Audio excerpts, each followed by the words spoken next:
계산기 두드릴 때는요. 숫자 곱하기 숫자 퍼센트 해서 첫 번째는 퍼센트를 안 쓰는 거예요. 그래서 여기서 어떻게 하시냐면 20 곱하기 6% 내려줍니다. 그 다음에 50 곱하기 8% 내려주시고요. 30 곱하기 13% 내려주신 다음에 GT를 눌러버리면 지가 알아서 1.2와 4와 3.9를 대서 답을 딱 구해주는 겁니다. 그래서 한번 따라해볼까요? 숫자 곱하기 숫자 퍼센트. 오케이. 그리고 또 숫자 곱하기 숫자 퍼센트. 또 숫자 곱하기 숫자 퍼센트. 그리고 뭐야? 마지막에 GT 눌러주면 계산기가 알아서 GT를 통해서 계산해준다. 이게 비정락의 확률과 수익률을 곱해서 더한다. 이렇게 보시면 돼요. 비정락의 확률과 수익률을 곱해서 더한다. 이렇게 수익률을 구하는 거예요. 위험은 우리가 두 가지 위험을 공부하셔야 되는데, 첫 번째는 부동산 투자의 위험이라고 해서 사금법인유 위험과, 두 번째는 총위험에서 체계적 위험과 비체계적 위험으로 나누어서 공부를 하게 됩니다. 먼저 사금법인유 위험은 그냥 기본적인 상만 아시면 돼요. 시장, 운영, 위치. 그래서 암기할 때 시운 위치 이렇게 암기합니다. 사업할 때 시운 위치 있어야지. 그래서 시장, 운영, 위치적 위험을 합쳐서 시장 위험. 금융적 위험은 이 단어가 꼭 나와야 됩니다. 부채를 썼을 때 하게 되는 위험이 금융적 위험. 정부 정책이 변해서 하게 되는 위험을 법적 위험. 그리고 인플레라는 건 물가가 올라가고 화폐 가치가 떨어지는 구매력 위험을 얘기하는 건데요.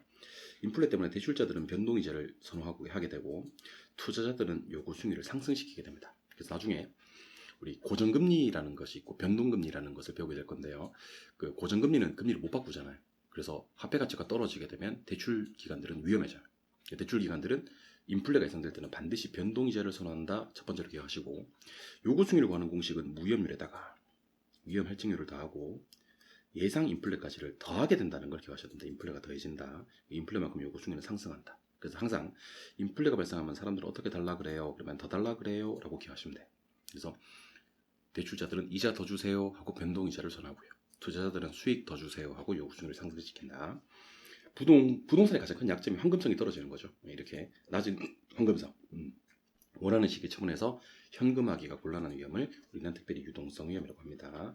그래서 부동산 투자의 위험에는 사금법인유가 있다는 것만 기억하시면 안 되고, 사금법인유가 어떤 위험을 얘기하는 건지를 반드시 확인하셔야 됩니다. 그래서 시장 운영 위치적 위험에서 시운 위치는 사업, 부채 잘못 썼을 땐 금융, 정책이나 규제가 변했을 때는 법, 대출자들이 변동이자를 선호하고 요구 수익률이 상승하는 것은 인, 황금성이 떨어지는 것은 유, 이렇게 공부하시면 됩니다. 총위험은 저는 이름하여 체와 비로 공부를 할 거예요. 체계적 위험과 비체계적 위험인데 모든 부동산에 영향을 미쳐요. 그래서 피할 수 없는 위험을 체계적 위험이라고 하고요. 이 체계적 위험의 예시는 인플레, 이자율, 경기 변동 등이 있습니다. 개별 부동산에만 영향을 미치기 때문에 이런 영향을 받지 않는 기업들의 얼마든지 포트폴리오, 그러니까 분산 투자만 잘하면 피할 수 있는 위험, 즉 제거가 가능한 위험이 비체계적 위험이 되는 겁니다. 근로자의 파업, 법적 문제, 영업 경비 변동 등이 있습니다. 그렇다면 아무리 포트폴리오를 잘 짜도 제거할 수가 없는, 피할 수가 없는 위험이 체계적 위험입니다. 그래서 포트폴리오를 잘 짜면 총위험이 줄거든요. 줄어드는 이유가 체계적이면 하나도 안 줄어요. 오직 비체계적에만 줄어서 총위험이 줄어든다라고 생각하시고, 나중에 우리가 상관계수라는 것을 배우시게 될 건데, 상관계수가 마이너스 1이라 하더라도 비체계적 위험만 완전히 제거를 할 수가 있습니다. 그러니까 제로까지 줄일 수가 있다. 이렇게 보시는 것이, 모든 위험을 제로로 줄인다거나 체계적 위험까지 제로로 줄인다고 나오면 무조건 X가 된다고 생각하셔야 돼요. 체계적 위험은 하나도 제거할 수가 없다.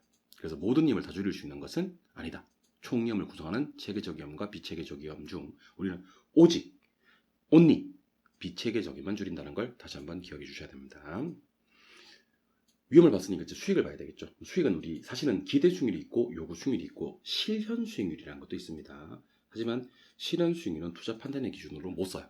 투자할 당시에는 알 수가 없기 때문에. 그래서 혹시 기대 수익률이 실현 수익률보다 크면 투자를 해요 안 해요 라는 문제가 나왔을 때는 무조건 X. 실현 수익률은 투자 판단의 기준으로 안 쓰고, 우리는 반드시 이 기대 수익률이라는 것과 요구 수익률이라는 것을 비교해서 투자하게 됩니다.